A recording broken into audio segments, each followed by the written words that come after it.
test drive ng ating budget meal para quality na Lancer 4G92 EFI engine mga boss. Mitsubishi Lancer po, nakarehistro, white plate na rin yan. Presentable ang paint mga boss, napaka-pogi niyan. Smio Marimar. Ano feeling? Kaya? Kayang-kaya. So mga boss, ma-share ko lang.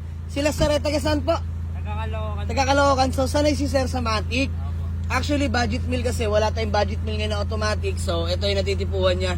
Ating Mitsubishi Lancer Itlog EFI na to mga sir. 4G92A engine po yan. Manual transmission. So, sir, kaya ha? Kaya. Kasi mga boss, ayaw namin magpa-release. Di ba, hindi kami makabenta. Basta wag lang naman sa alanganing sitwasyon. Kasi nga, pragmatic yung alam niyang i-drive. Tapos bigla siya magmamanual ngayon. So, sige, kaya daw eh. Pero nakapag-test drive naman si sir, nakabalik ng ligtas. So, bossing, asking namin dito is 85K. Magkano pinawat? Smio Marimar. Ayan si madam. Hindi kaya madam, from 85, 60 po sana, yun. 60 boss, pero less na kami ng 25K. Wow! Para sa budget meal. Okay, sige. 60, bigyan ko sila pang gas tsaka pang kain. Deal 58. Madam, okay, 2K pang gas pang kain. Boss, maraming salamat. Sir, pangalan nyo nga po? Paul po. Ayan, si Sir Paul, madam. Ayan, si Ma'am Paula. So, mga boss, sila taga Caloocan pa mga bossing. Diyos mio Marimar. So, wala namang magiging problema kasi unang-una, maayos yung unit, good engine, walang talsik, walang usok. Actually, healthy engine pa, nagtutubig pa yung tambucho. Nakarehistro na, white plate na rin yan mga boss. So, aircon sir, kamusta? Malamig. So, deal, sige, 58K. Gawa lang tayo acknowledgement letter. Sir, balik ID na lang. Let's go. So, mga bossing, maulang hapon sa lahat. Diyos mio Marimar. So, by the way, bali all goods na kasi bank transfer ang nangyari.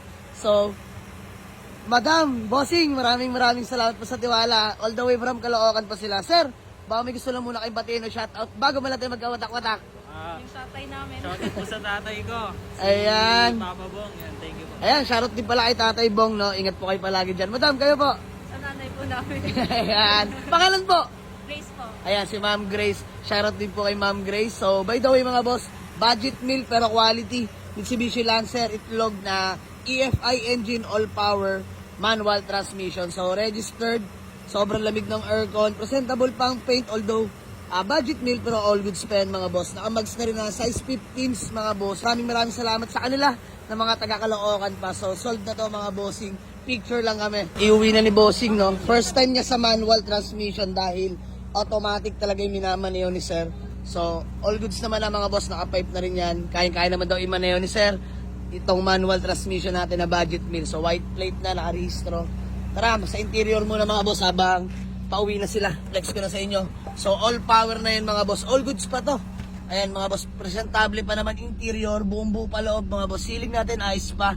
Ayan, manual transmission. So, kompleto na rin pala to. In-orderan na to ni Boss Richie Boy. Sakit kasi ng itlog to mga boss. Itong center panel, no? Nagka-crack or kaya nawawasak, nabibiyak. So, yun yung sakit niyan mga bossing. Pero ngayon, all goods naman na. Aircon, napakalamig. Stock steering wheel. So, maraming salamat sa kanila. The way from Caloocan pa. So, ingat sila sa biyahe. Maulan pa naman. Diyos mio Marimar. Kaya! Kaya! So, first time sa manual mga boss. So, ulitin ko. Kaya naman daw. So, sige mga boss. Mag-ingat kay sir. Caloocan pa. Medyo malayo-layo ang biyahe. So, ayan lang mga boss. Maraming salamat sa kanila. Ingat kay sir. Ingat po. Sold na mga boss. Mitsubishi Lancer Itlog. You know? Let's go! Racing pala si bossing. So, sold na. Ingat po. God bless.